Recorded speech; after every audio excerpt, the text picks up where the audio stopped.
Being buried alive is one of the more common and universal nightmares. You're breathing and you can move, but not a single soul can hear your screams. This makes it a pretty terrible way to die, which was a common occurrence in the early days of medicine. Just a few centuries ago, doctors who were not convinced a person had passed away would put the body through abusive tests to confirm they were dead. We won't go into much detail and we'll just say that the basic test was a nipple pinch, but the more gruesome ones included inserting a hot poker in certain places. That must have been a nightmare for those who weren't actually dead. Thankfully, medicine has come a long way since then, and there is no longer a need for hot pokers or nipple pinching for that matter. Nevertheless, there have been cases of people being buried alive by mistake, and this video will tell you how you can survive it. Your air supply is limited. Let's assume you find yourself buried in a coffin, just like Ryan Reynolds did in the critically acclaimed movie Buried. You figure out that you're buried inside of a wooden box with limited air to breathe.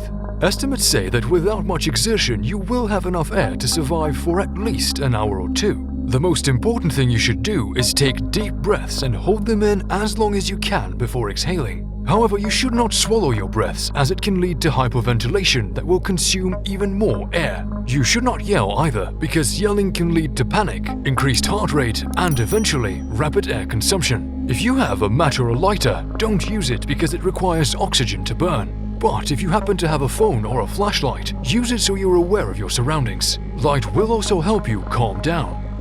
Press up on the coffin lid with your hands. People are buried in all sorts of coffins, ranging from chipboard or recycled paperboard coffins all the way to hardwood and metal-clad ones. If you ever find yourself buried in one, try to assess the quality of the wood as soon as you get your bearings. The inexpensive coffins will be quite easy to break through, but hardwood or metal-clad ones would be nearly impossible to penetrate from within. However, if you are in one of those, you can use any metal object to signal for help. You can try tapping SOS, the International Distress Signal, the following way: 3 quick taps, then 3 slower taps, then 3 quick taps again. Repeat the SOS as long as you can, but try to do it with as little effort as possible. Remember, you'll need all the air you can get.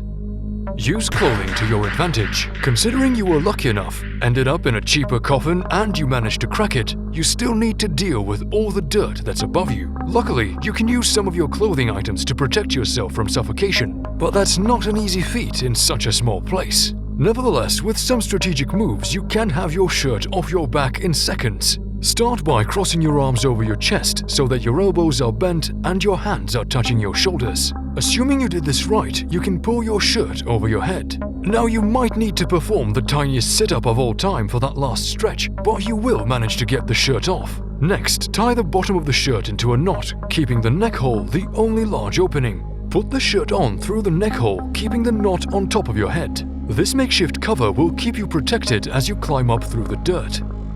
Keep your kicks efficient. Cheaper coffins almost always break under the weight from the dirt above, which should make your job easier. Kick the coffin slowly until you split it. Try to break the lid apart with your hands and feet, letting the loose dirt come in. Once the dirt is rushing in, you should work quickly to redirect it and fill the space at the bottom of the coffin. As soon as that fills up, you can start to move the dirt to the sides and clear your way. Try to slowly move yourself to an upright position, allowing the dirt to fill the rest of the space around you. Keep pushing the dirt into the coffin until you can get up and stand. At this point, you should be able to dig through and climb out. Here are a few more tips that are good to know, just in case. A recently buried coffin will be covered with loose dirt, making it easy to dig through. On the other hand, wet dirt makes digging impossible. And if you happen to be buried during a thunderstorm, then you might not make it out. So, what's your worst-case scenario?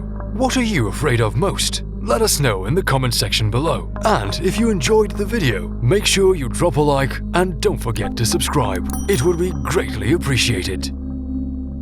We'll show you everything worth knowing.